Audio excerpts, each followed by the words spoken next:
And still in West Africa, in Nigeria, President Goodluck Jonathan today takes part in the final presidential debate ahead of nationwide elections.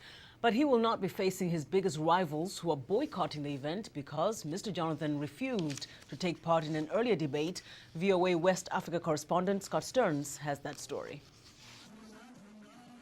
President Jonathan will not be facing his biggest rivals Wednesday because he declined an invitation to a debate earlier this month that included his main challenger, former military ruler Muhammadu Buhari, along with former anti-corruption chief Nuhu Ribadu and the All Nigeria People's Party candidate Ibrahim Shekarau. At that debate, they criticized the president for not showing up to defend a ruling party that's won every presidential contest since Nigeria's return to civilian rule in 1999. Presidential, legislative, and gubernatorial candidates are wrapping up their campaigns ahead of 3 weeks of nationwide elections in Africa's most populous country. Issues of security and the economy have dominated the campaign.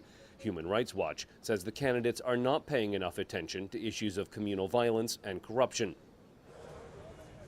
Election observers say they'll be watching for signs of violence between Muslims and Christians in northern Nigeria, especially as Mr. Jonathan is from the predominantly Christian south and his three main challengers are from the mainly Muslim north. Former Botswana President Festus Mogae heads the Commonwealth Observer team. I am hopeful that the level of violence will be contained such that overall the elections will remain credible. We should not be too excited and take isolated incidents of violence as affecting the whole or the outcome of all the election. Mr. Mogae says election observers and Nigerians will be looking for a cleaner vote than the 2007 contest, which was marred by ballot stuffing and fraud. We will consider, among other things, whether or not conditions exist for a free and competitive elections.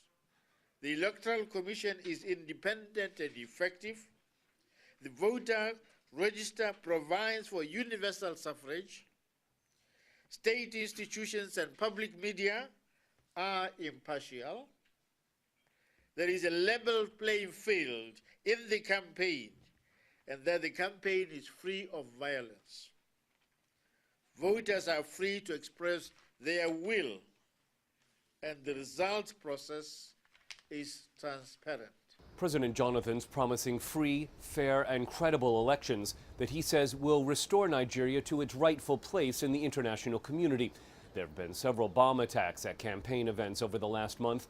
Security forces are deploying across the country ahead of Saturday's first round of voting to prevent further violence.